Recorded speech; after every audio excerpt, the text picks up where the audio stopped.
Great singer. Attention, everybody. The views and opinions expressed on the show are not necessarily those of Acts Ministry, Acts Media Group, and or their affiliate and subordinate ministries and or nonprofits. Okay. Well, you know, Dr. Paul, my Bluetooth headset turned on, so we're going to do that again. All right. So I already told everybody the views and opinions expressed on the show are not necessarily those of Acts Ministry, Acts Media Group, and or their affiliate and supported ministries and or nonprofits. It's that time again. It's the happy hour with Dr. Paul and his wife Nancy. Sorry, guys. You know, I promise next time I'll make sure my Bluetooth headset is out of my ear. So take it away, guys. The happy hour. All right. What a way to start. Happy on the happy hour broadcast. This is old Dr. Paul, along with sweet little Miss Nancy. And sometimes to some of you, we may appear to be rather filled with foolishness. So be it, because sometimes we are. We're having a good time already, even before we went on the air. I wanted to say something right up front about some recent developments in our lives, and that is where we live. For over 20 years, we put up with a problem house in the neighborhood. Has anybody ever had a problem house in the neighborhood? We did. Now, I'm not going to say what the problems were, but there was a problem house. We're getting a new neighbor, and just met her the other day, and hopefully she's going to become a guest on the happy hour really soon. She's a local businesswoman in a very important business that has far-reaching implications. So stay tuned. We haven't been having a guest recent weeks because of the coronavirus, and so many of our guests that we had lined up were people in the medical field, and they've been very limited in what they can do. However, stay tuned, because our primary care physician will be back, and a nurse practitioner that I met yesterday will be coming on, and my cardiologist will be coming on, and I think the second cardiologist, I have two, one to take care of stents in my coronary arteries, and another one who placed the pacemaker in me. So anyway. So what'd you call that yesterday? I call it my gizzard. I have a heart here, and then the pacemaker's my gizzard. So I'm the gizzard man. Oh, but I'm good for another 100,000 miles or the next 20 years, whatever comes first, and then I'll have another one put in. Anyway, happy hour. And we are being engineered today, Nancy, by Matthew Dillon Pearson. Now, I gave him that middle name because, you know, Matt Dillon, Gunsmoke fame. What a man. James Arness. Did you guys know that they offered that role of Matt Dillon on Gunsmoke first to John Wayne? And John Wayne said, no, I don't do television series, but I tell you who you need to have in that role. His name is James Arness, who otherwise was basically an unknown kind of a heavyweight actor, playing crooks and that sort of thing, not in Westerns. So because John Wayne turned down the role of Matt Dillon, James Arness got it. And James Arness and Gunsmoke, they were, in their time, the longest running television show in history. How about that? Yeah, and it still plays reruns. Mm-hmm. And do what? There's still reruns of it. Oh, yeah. Oh, yeah. Every day. And his first sidekick was named Chester, Dennis Weaver from Aurora, Missouri. Dennis Weaver was a track star on the high school track team in Aurora. Now, the folks in Aurora pronounce it Aurora. Anyway, Dennis Weaver played the part of Chester. He had the stiff leg, if you recall. He was succeeded in that role then of Dillon's sidekick by Ken Curtis, a great singer, tremendous voice, a natural. Like Dean Martin, it just flowed. There was no strain. Was he in the Sons of the Pioneers? Uh, yes, for a very brief time. And Ken Curtis played the part of Festus. And of course, I've nicknamed Matthew Dillon Pearson's sidekick here, Jason Cobb, I've nicknamed him Festus. And so one of these days we're going to have Festus sing for us because he's a singer. Yeah, we're going to have Jay sing for you. You bet. Yeah, there you go. Sound like singing. It'll be a joyful noise. That's the important part. That's right. That's right. Anyway, good morning to all of my friends out there. I want to include this morning a special greeting to Jane Campbell. Jane is a loyal part of the Acts Ministry family and a gracious lady. She is an ordained minister.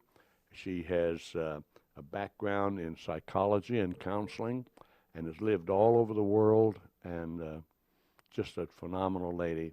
And we are always glad to hear from her by way of internet and so forth. Anyway, hello, Jane. And she's thought of every day. That's right. That's exactly right. And also to my first secretary, Shirley Simpson. Shirley, hello, dear. Good morning to you. And later I'm going to be presenting some material that I received from two sources, but primarily from you. And I don't know where you got it, but it's good stuff, and I'll be sharing that. And I want to say hello to Jerry Chambers, as always, my former high school student who is now a retired school administrator over in Chesterfield, Missouri. And hello to the ladies in Texas, Judy Nickel and Galen Garrett. And then the list goes on and on and on. But I like to acknowledge these people every Friday morning. Nancy, I want to acknowledge you. Bless your heart. You are my caretaker, my caregiver, my wife, my inspiration, the one who takes care of our yard, the one who does the laundry, does the cooking. And soon to do the power washing on the house. Yeah, and you'll soon do the power. And you also run the sweeper and do all that stuff, and you're gonna power wash the house. Yeah. You're also my weed killer. Yes. Look out, weeds. Nancy comes with her little squirt thing, and she takes care of you. Anyway, Nancy, it's the happy hour. Happy hour. Let's see what all I have on my list. Okay. Oh, a belated happy birthday to Dr. Jim Whining. Yes. And before that, of course, his wife, Pam. But Jim's was most recent, just a few days ago. And last Sunday was August 16, and that was the 27th birthday of Acts Ministry. Acts Ministry was incorporated 27 years ago this past Sunday. And at the time it was incorporated, I was 58 years of age. Now, you reverse that, and I'm 85. Isn't that interesting? I'm now 85. 27 years ago, I was 58. And at 58 years of age, you and I was 58, you helped me along with Nick Nickel, who was our other incorporator. We put Acts Ministry together. But you and I, we were the workhorses. We drove the miles. Remember that? Mm-hmm.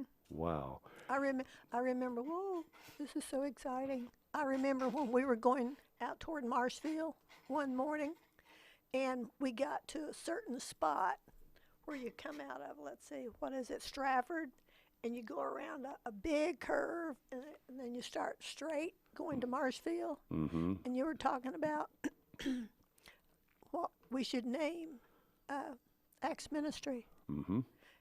And, And you came up with the name. well, I don't want credit for it, but it's it's a Holy Spirit ministry. That's so right. it's Acts Ministry, Yeah, it's- ACTS Ministry, and that has to do with the Holy Spirit. That's right. That's right. So, 27 years ago last Sunday, we incorporated. We actually got the word in April prior to August. So last April was the unofficial birthday, but this past Sunday was the official birthday of Acts Ministry Incorporated, which is now, of course, international, primarily due to the facilitation of technology and new department called Acts Media Group, which isn't all that new anymore. And Acts Media Group includes what we're doing right now. That's on Acts Internet Radio and simulcast here on Facebook and YouTube and several other social platforms, so that you can not only hear us, but you can see us. And then, of course, the Real News Review. It was at one time in the beginning hard copy newspaper. It's now online. So Acts Media Group, great new department. But remember, the first motto, well, to begin with, let me say the vision statement, the mission statement has never changed. Unity, comma, in Christ, comma, through the Holy Spirit. That's always been the mission statement and the vision. The first motto was serving where needed. And Dr. Wining added a new motto, which I really like, called doing the right thing. So that's what Acts Ministry is all about. It's trans-denominational, trans-doctrinal, and holds to the historic creeds of the church, and does its best to facilitate genuine ministry all around the world. And I'll throw in a little plug here. It wouldn't hurt a thing for you to go to the website, actsmediagroup.com. Acts is spelled A-C-T-S, actsmediagroup.com, and check around all the features of the website and find that donate button and touch it. And you can use your credit card through PayPal on that donation button, and your help will be greatly appreciated, because this equipment doesn't pay for itself, and this rent isn't free. There's a lot of things. The gospel is free, but the delivery system always costs a little bit. And even though we are a faith-based, obviously, Acts Media Group, Department of Acts Ministry, much of the programming that you will be entitled to see just by going online or checking us out on Facebook Monday through Friday is very applicable in a secular world. Like the happy hour is not a preaching show, but we want you to know that even though I'm not preaching, it is faith-based. Now, Nancy, I have some material today that you don't know I have. Oh, boy. So here we go. This is something that has been circulating around over the internet, and I think it's worth being repeated. So it says, stay with this. The answer is at the end. So here we go. One evening, a grandson, now pay attention, Shirley Simpson, there in St. Joe. One evening, a grandson was talking to his grandmother about current events. The grandson asked his grandmother what she thought about the shootings at schools, the computer age, and just things in general. The grandmother replied, well, let me think a minute. And she says, the grandmother says, I was born before television, penicillin, polio shots, frozen food, Xerox, contact lenses, Frisbees, and the birth control pill. There were no credit cards, laser beams, or ballpoint pens. Man had not yet invented pantyhose, air conditioners, dishwashers, clothes dryers, and the clothes were hung out to dry in the fresh air, and man hadn't yet walked on the moon. Your grandfather and I got married first and then lived together, not the other way around. Every family had a father and a mother, unless one was deceased. Until I was 25, I called every man older than me, sir. And after I turned 25, I still called policemen and every man with a title, sir. Yes. We were before gay rights, computer dating, dual careers, daycare centers, and group therapy. Our lives were governed by the 10 Commandments, good judgment, and common sense. Don't get tired now. Stay with me. We were taught to know the difference between right and wrong and to stand up and take responsibility for our actions. We thought fast food was what people ate during Lent. Roman Catholics know about that. Having a meaningful relationship meant getting along with your cousins. Think about that. Draft dodgers were those who closed front doors as the evening breeze started. Time sharing meant time the family spent together in the evenings and weekends, not purchasing condominiums. We never heard of FM radios, tape decks, CDs, electric typewriters, yogurt, or guys wearing earrings. We listened to big bands, Jack Benny, oh, Rochester, oh, Dennis. Some of you older ones will remember. Mm-hmm. We listened to big bands, Jack Benny, and the president's speeches on our radios. If you saw anything with "Made in Japan" on it, it was junk. That's true. The term "making out" referred to how you did on your school exam. Pizza Hut, McDonald's, and instant coffee were unheard of. We had 5 and dime stores where you could actually buy things for 5 and 10 cents. That's right. Ice cream cones, phone calls, rides on a streetcar, and a Pepsi were all a nickel. And if you didn't want to splurge, you could spend your nickel on enough stamps to mail 1 letter and 2 postcards. Remember, they used to be penny postcards. Mm-hmm. You could buy a new Ford Coupe for $600, but who could afford one? Too bad, because gas was 11 cents a gallon.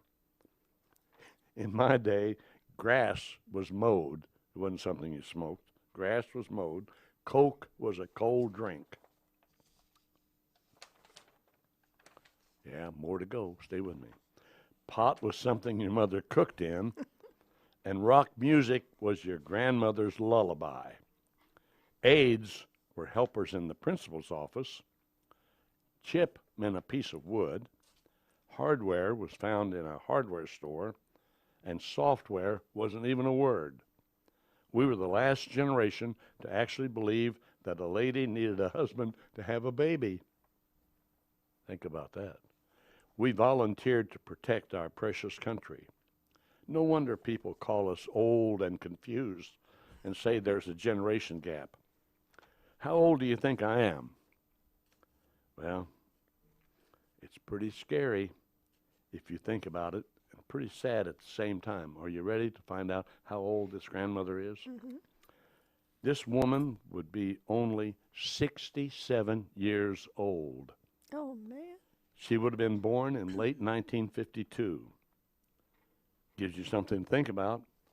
Passes on to the other old ones, because the young ones wouldn't believe it. 1952, TV show Happy Days with Fonzie and Richie Cunningham and Ralph Mouth and Potsy. Mm-hmm. And those days were real. They were very real. Arnold's Drive-In in Moberly, Missouri, it was the Pig and Bun. And I probably qualified to be Richie Cunningham. I would like to have been the Fonzie. Everybody wanted to be the Fonzie. So anyway, Happy Days, 1952 is when this lady would have been born. And all those things have happened since then. Kind of an eye-opener, I think. Anyway, Nancy, I want to go to some of the news of today, because on the happy hour we not only have a little bit of interesting stuff and some humor, but we also try to keep you up on some of the things that's going on currently in the news.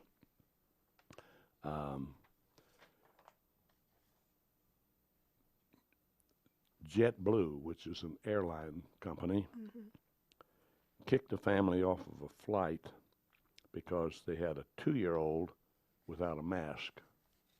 And by the way, Nancy and I bring our masks with us. And in full disclosure, for those of you who can see us, these are called hearing aids or assisted hearing devices that I take off when I'm wearing earphones. So JetBlue, they won't back down on their position. They say they were right in kicking an entire family off because they had a 2-year-old child who wasn't wearing a mask. Um, we have a political party right now that's championing illegal immigrants, and they want them to have free health insurance because they deserve it, they said. A presidential candidate, Joe Biden, is now officially the nominee of the Democrat Party. There's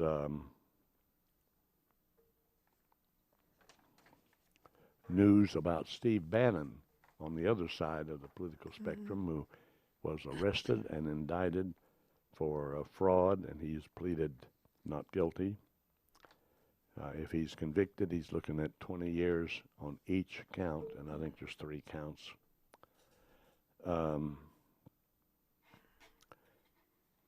Kamala Harris has been named as the vice presidential candidate on the Democrat ticket, and every channel, every news channel you turn to this last few days, it's over now, had the in the evening had the Democrat Party convention going on. Got a little boring. Had to look around for public interest things to find something to watch.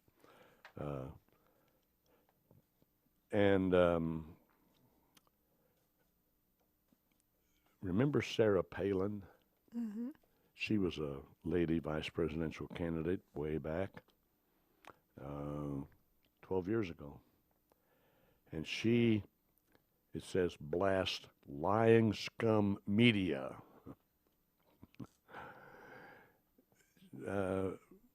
Wonder what she'd do.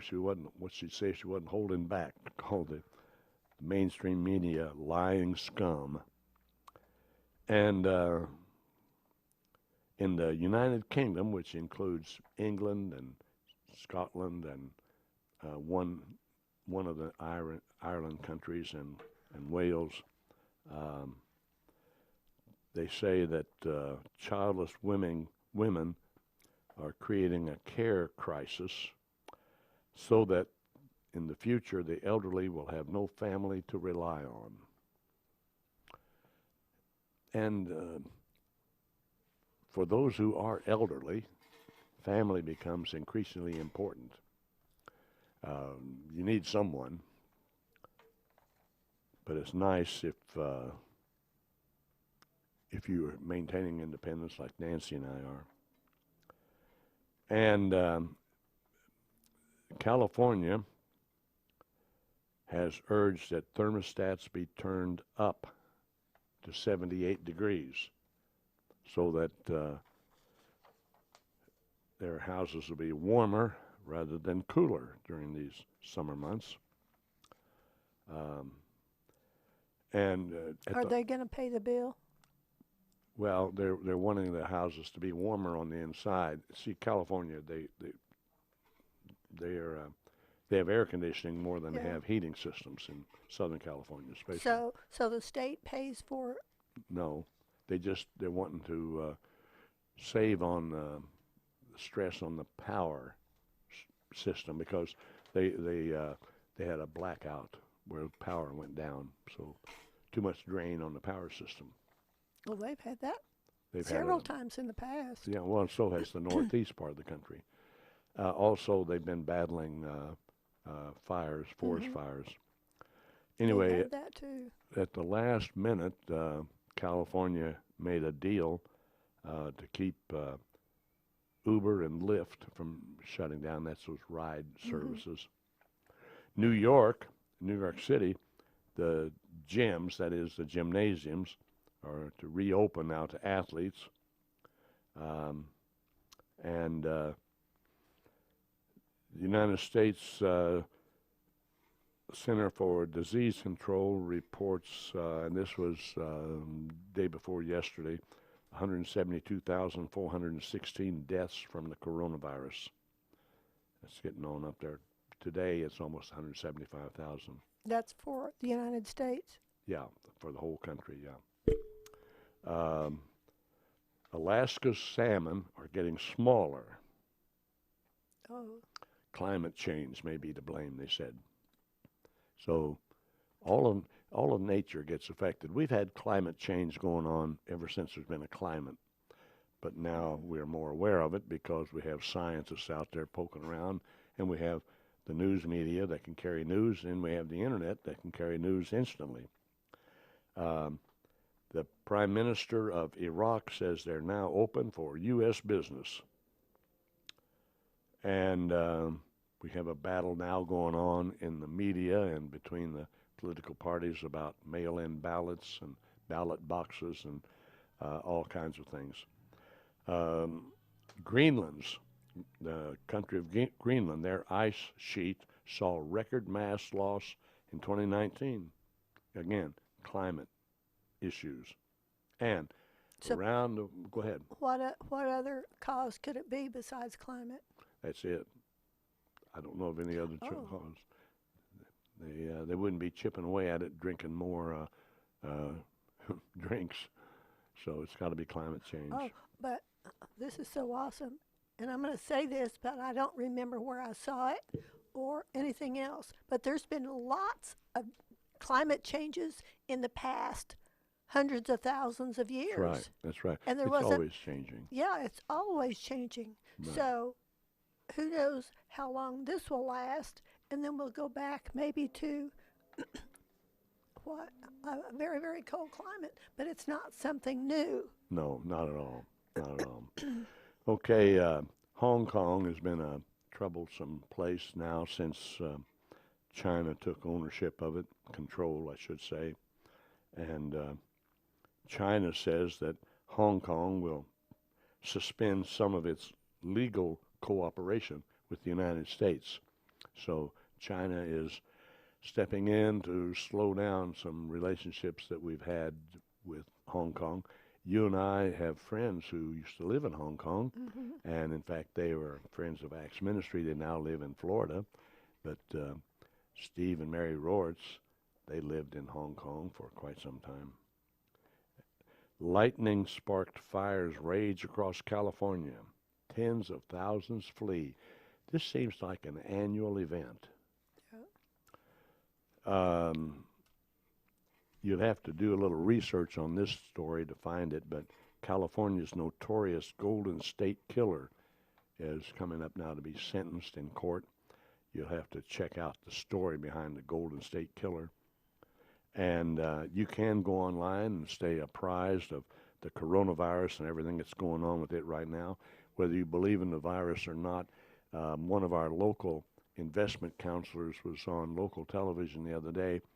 He had been one who said that the virus wasn't, if it was real, it was nothing to be feared. And he's a young grandfather. He came down with the virus, and they interviewed him, and he told about how very ill he was, how many days he was in the hospital, and the toll it took on him and his office staff and his family and so forth. So, folks, no matter what you think about the coronavirus, let's be cooperating citizens.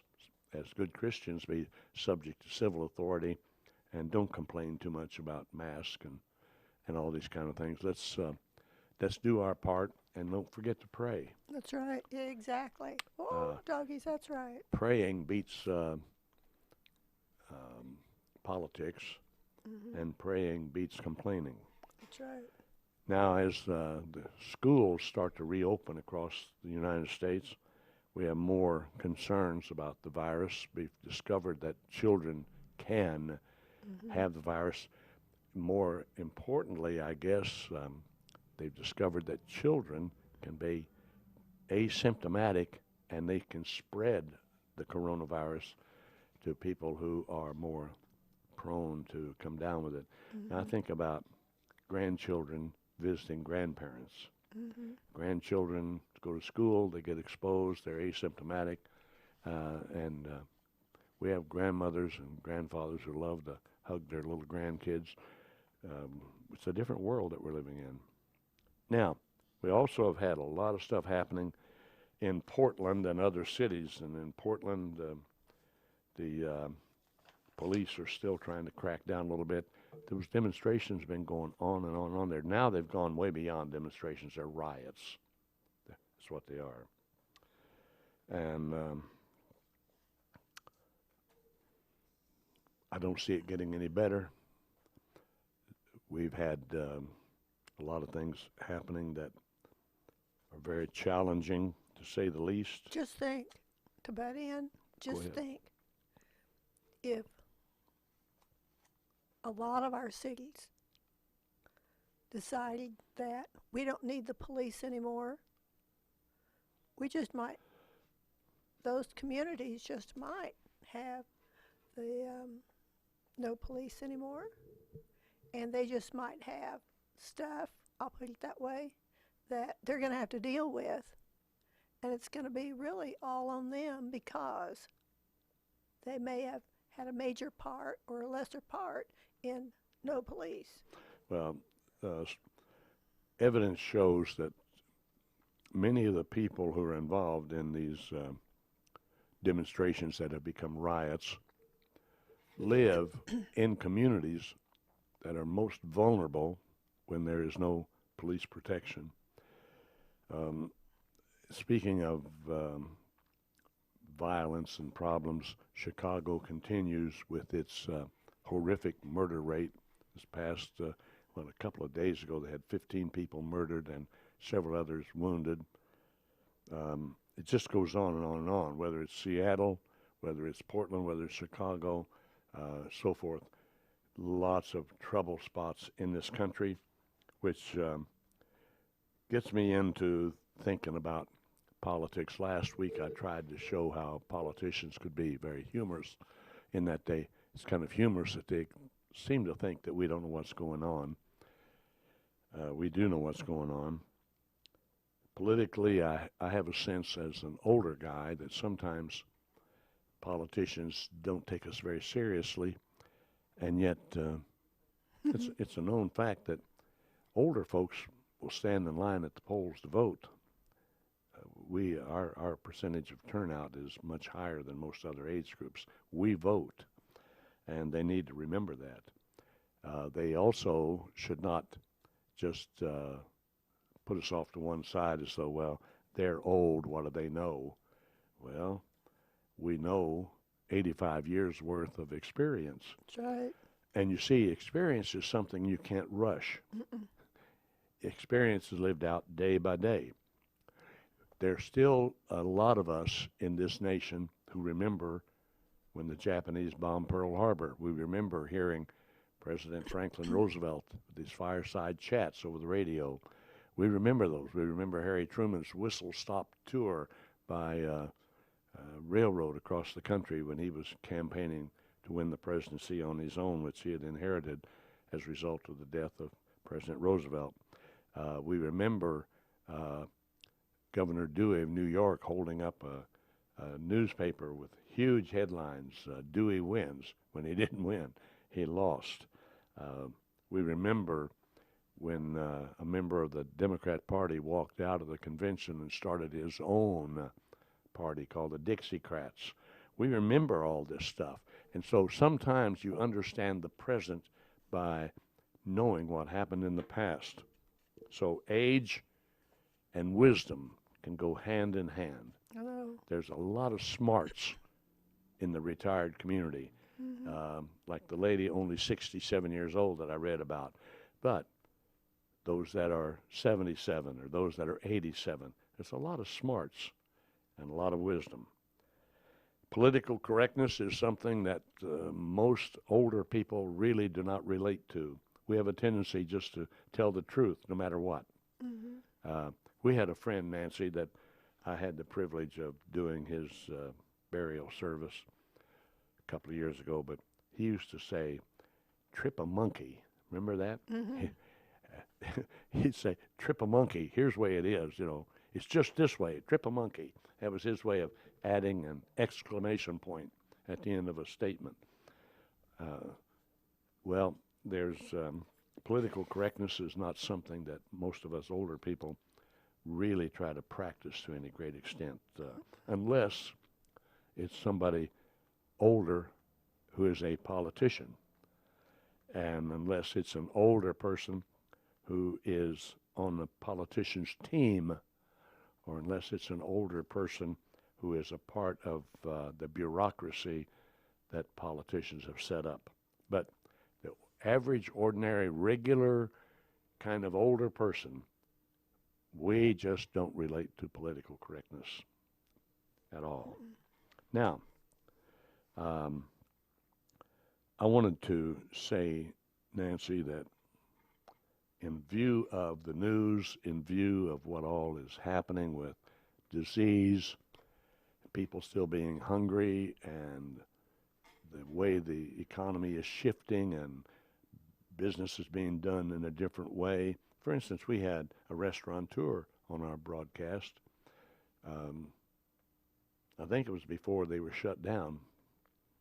And he had just opened his restaurant, hadn't been open all that long, and we ate there and enjoyed it immensely. And we had him as a guest on the broadcast, and then along came the coronavirus, and it's been very difficult, I'm sure. We need to follow up with him and see how he's getting along with his now not so new restaurant. It's several months old, and most of that time that he's been open, he's been semi-shut down, open with limited seating now, and with call-in and carry-out and so forth. Different kind of deal. So, but in spite of all that's going on with the change in the way we do business, this morning the stock market was around 27,500. That's a healthy stock market. Back 4 years ago, it was hovering around 18,000. People thought that was pretty good. Well, it's been up there knocking on the door of 30,000 until the virus hit. It went down, but it's climbing back up, even though it was down a little bit this morning. Before the day is over, who knows where it'll be, probably up some more. Anyway, when I looked just before we left the house, it was around 27,500. But in view of all of this, I'm thinking, where are the religious voices? And I'm saying religious because there's more than one religion in the world, obviously. What are we hearing from the major religions of the world? Do you recall hearing anything recently from the Muslim community? Mm-mm. I haven't. They may have been speaking about these deals, but I haven't heard. Only time I hear from them is usually in regard to the Middle East, seems like. Mm-hmm. What have we been hearing from the world of Hinduism? I don't recall us hearing anything in particular. If so, it hasn't made the news. We can go through a list of all the major religions of the world, whether it's Islam or whether it's Hinduism or whether it's Buddhism, etc., or whether it's Judaism, the Jewish religion. We're hearing in our part of the world, where you and I live, we hear more from the so-called Christian religion than we hear from any place else. Yeah, let me butt in here. Right. I just thought of something. Since I lived overseas, and we would come back to the States every 2 years for a 3-month vacation, and people would ask us different questions about what was going on, and we would say, well, this is how it really was. This is what we heard there. And what we heard there about some things is very different, or the United States, nothing was said about it at all. So it's very, very different. Different. What you're hearing, what you were hearing in Saudi Arabia, as Yes. opposed to what you were hearing in the United States when you came home on leave. Yeah, sometimes we knew about things in detail, where here in the States, nothing was ever said about it. And so we could say, well, from this perspective, this is what went on that we know of. It's interesting to me that we are very reliant upon the reports of other people, because we can't have personally every experience. Even if I was younger and had lots of money, it's time-wise, you can't be a globetrotter and report on things instantly in spite of the internet. It goes through layers of people. And remember, we used to play that game, and sit in a circle Yes. and you whisper something in someone's ear. By the time it went around the circle, the message that came out was very different. It's that way now with the reporting of the news. It depends on paradigm, perspective, someone's political persuasion, etc. Many factors enter in.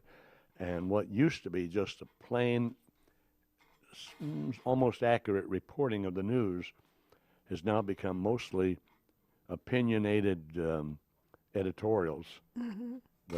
Finding a genuine reporter is very difficult, and when you have one, by the time it goes through the editors and so forth, it comes out a different way. So finding the truth is becoming quite a challenge. Yeah, but here's something, and I'm talking about what I'm going to say. I'm looking at myself. There's things that I might say about something, and I realize, Nancy, that's from my perspective. That's from my prejudice. That's from my how I think about something. It's not really the truth. I'll say unadulterated. Well, And there's a lot of people out there right, that they don't even think about that. right. I know some people who everything that they have as an observation is filtered through the lens of the political party that they have an emotional allegiance to. And I have discovered that with most people who are very strong about a political party, it's an emotional attachment, many times much more so than an intellectual attachment. Emotionally, it's because of the way they were reared or some experience they had or something they want and they feel like a party gave them or didn't give them and so forth. It becomes an emotional thing, and it's very hard. It's like a soul tie, we say in Christian circles, and soul ties are hard to break. I know, but there are two, and here again, I've learned about myself. So I'm always watching the thoughts and intents of my heart and my mind and so forth. There are people that they don't even question anything. If it feels right with them, that makes it right. And that's not true. Well, it's like I took the time to research the platforms of various political parties, the Democrat Party, the Republican Party, the Libertarian Party, and even though it's not supposedly a political party, I did research the platform of Black Lives Matter. And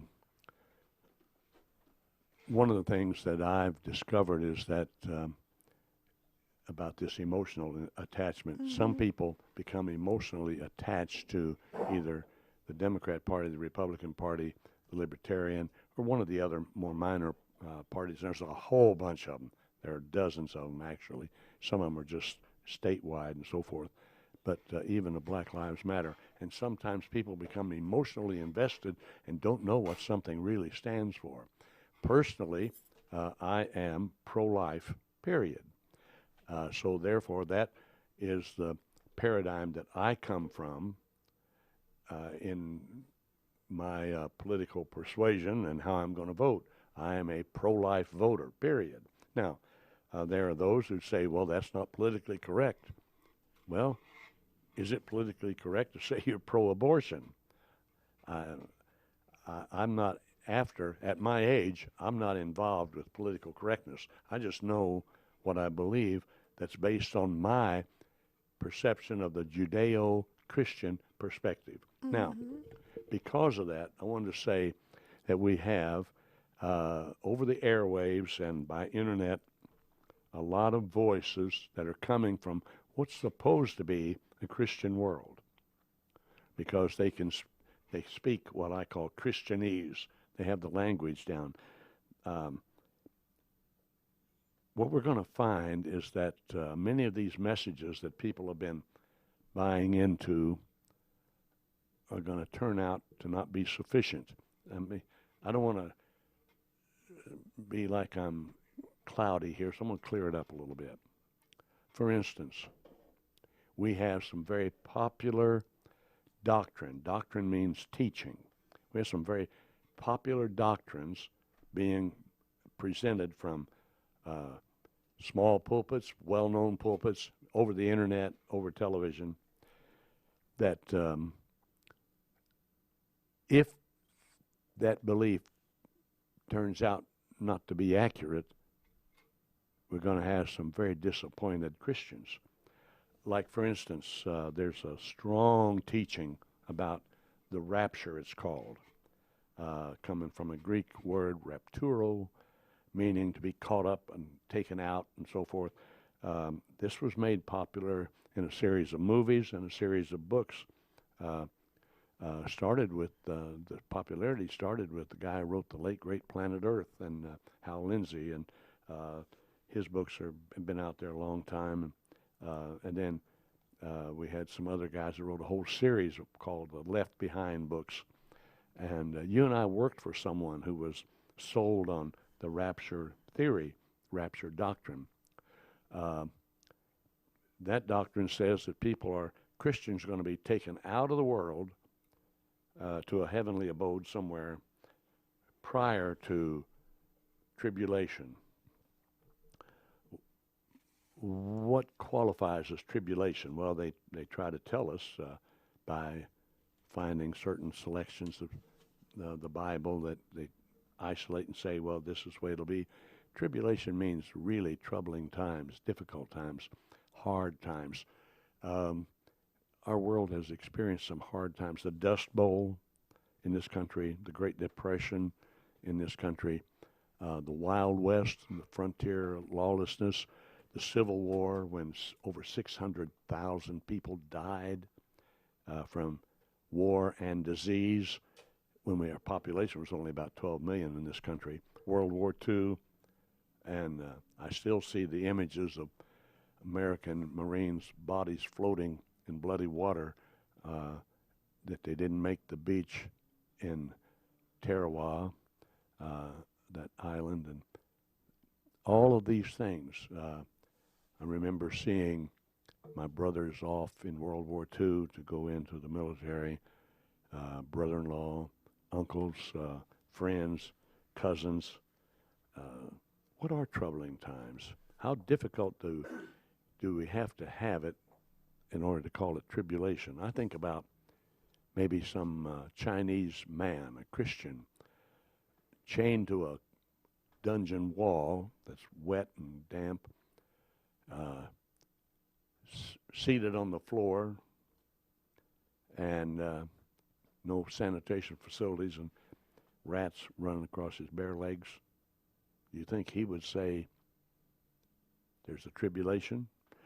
So anyway, my point is, I think it's time when something interesting is going to happen, because the ordinary voice that's being heard the loudest, and I'm being nice about this, from what is called a Christian religion, those voices are not adequately preparing people for the times in which we live and the times that are coming. So this is going to give rise to a group of people who have been missing from the scene for a long time, called theologians, real theologians. Theology is a word that means knowledge of God. Theology used to be considered the queen of the sciences. In other words, systematic theology was put together in such a logical fashion that it really overrode even science, hard science. So it was called the queen of the sciences. And theology goes all the way back into man's deepest roots. And we haven't been hearing from the theologians these days. Now, don't mistake someone on television, a televangelist, for a theologian. Theologians are usually tucked away someplace. They're studying. They have tremendous insight. We could liken them to secular philosophers. secular philosophers. They go all the way back in history, but in particular to like 500 BC, when we had some that showed up. They displaced mythology. They were the birthplace of philosophy was in Greece, and the Greeks had this mythology that they had this king and queen in up on the mountain, Mount Olympus, living there, and they produced offspring. And why did they come to that conclusion? Well, they were observant. They noticed that the male and female had a relationship. Many times, another human being was the result. That's how they produced.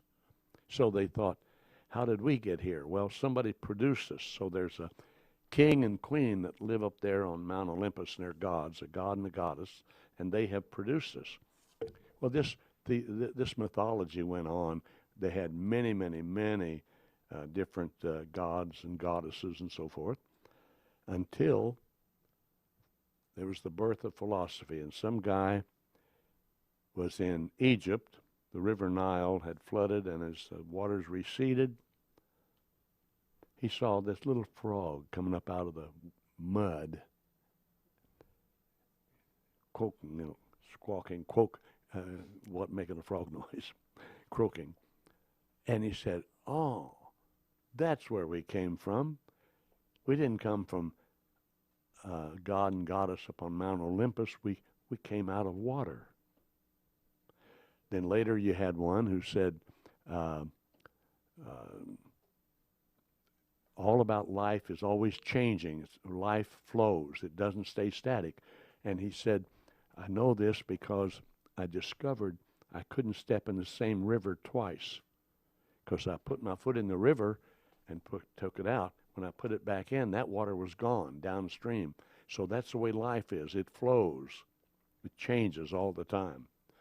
Well, eventually you came to some philosophers who traveled around. They were called sophists. And, of course, from that we get the lady's name, Sophia, or Sophie. We get sophistry. We get philosophy. But the sophists traveled around. They were itinerant teachers. They were, we didn't have public schools where kids went. In fact, kids didn't go. These were young men and women, and young men especially, that would show up in the town square, listen to the sophist, the philosopher. One of them, his name was Socrates. And he didn't travel around. He found a place in Athens, and he just stood his ground. And he had students that were coming to him every day, and he was teaching them the meaning of life, especially young people. Well, the young people, according to the authorities of the day, posed kind of a threat. So they arrested Socrates. See, Socrates had a method in his teaching. You would ask a question, and he would answer it with a question. Reminds me of Bill Clinton when he was president in news conferences. Anyway, so they arrested Socrates for corrupting the youth.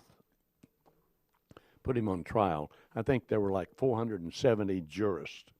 Oh, wow. And they found him guilty. And they gave him a choice of how to die, and he chose the cup of hemlock, which was a poison. And he drank it and died. But he left a legacy. He left a school. And one of his prime students, when he wasn't selected to take up the mantle, he got a little bit irritated and left. His name was Aristotle. He went back to Macedonia, which still exists today as a nation. And it was there that he was the tutor for Alexander, who became Alexander the Great, who conquered much of the known world by the time he was like 30 years old, or not much over that, and spread the Greek culture. That's why we have the Hellenistic period. Hellenism was associated with Greece and their culture. So the Hellenistic influence over much of the known world. Of course, Alexander the Great died young, and he died of syphilis. And but back home in Athens, the birthplace of philosophy and of Western philosophy, I should say. Eastern philosophy is another story. We had Plato taken over. And Plato had this great idea that there's two separate worlds. There's this world that we see, that we can touch and smell and taste. Then there's an invisible world. And he said, of the two worlds, the invisible world is the real world. Mm-hmm. This physical world isn't real. It won't last. And he said, everything that exists in the physical world is just a copy of something that's in the invisible world. So everything that exists here that we can see pre-existed and does exist in the invisible world. There's a great story behind all of that, but suffice it to say that years later, a real disciple of the teachings of Plato and two worlds exerted a lot of influence on someone called the Apostle Paul, who originally was Saul of Tarsus. He was a Jewish boy, reared in a Greek metropolitan city. His father was a strong, we would say, middle-class merchant who had earned Roman citizenship. And so here we have Saul of Tarsus, who is acquainted with the Greek culture, with Greek prosperity. He was a Jew.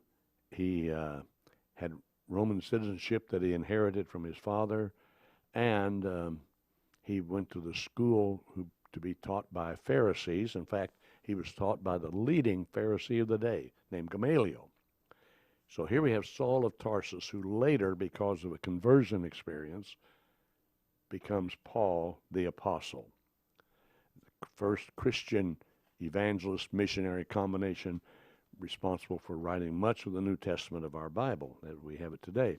Anyway, Paul was very influenced by this person who was a fan of Plato and the two worlds. That's why Paul the Apostle writes a great deal about heaven, the invisible world.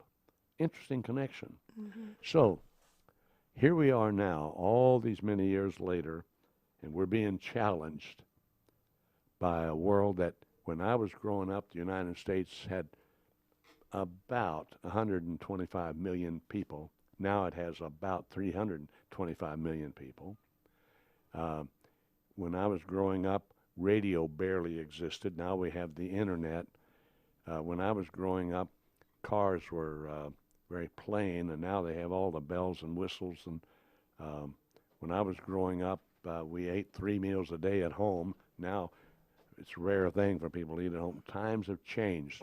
When I was growing up, the moon was something we could see if there was a full moon especially, and a cloudless night. Now it's someplace man has set his foot on several times. So in this kind of world, I'm going to tell you right now, you be watching and listening, because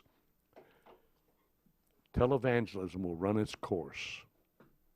We've noticed that churches, mega churches, are running their course, limited seating, church attendance by reservation and invitation, like I'd said could happen 2 years ago. And I'm not a prophet, but I saw it coming. And so church has changed and may never be like it was. Televangelism will change, because times get really tough and people are still here, then somebody's doctrine's coming down. Therefore, watch for the rise of theologians. People are going to want some answers. Theology will have it. Well, the old clock on the wall, according to Matthew Dillon Pearson, says it's time for us to wrap it up. How much time I have? 30 seconds? 10. Take 30. All right. Well, folks, I hope you've been able to follow a little bit of what I've said. We will have some guests in the future. In the meantime, join us every Friday morning at this time and put up with old Dr. Paul.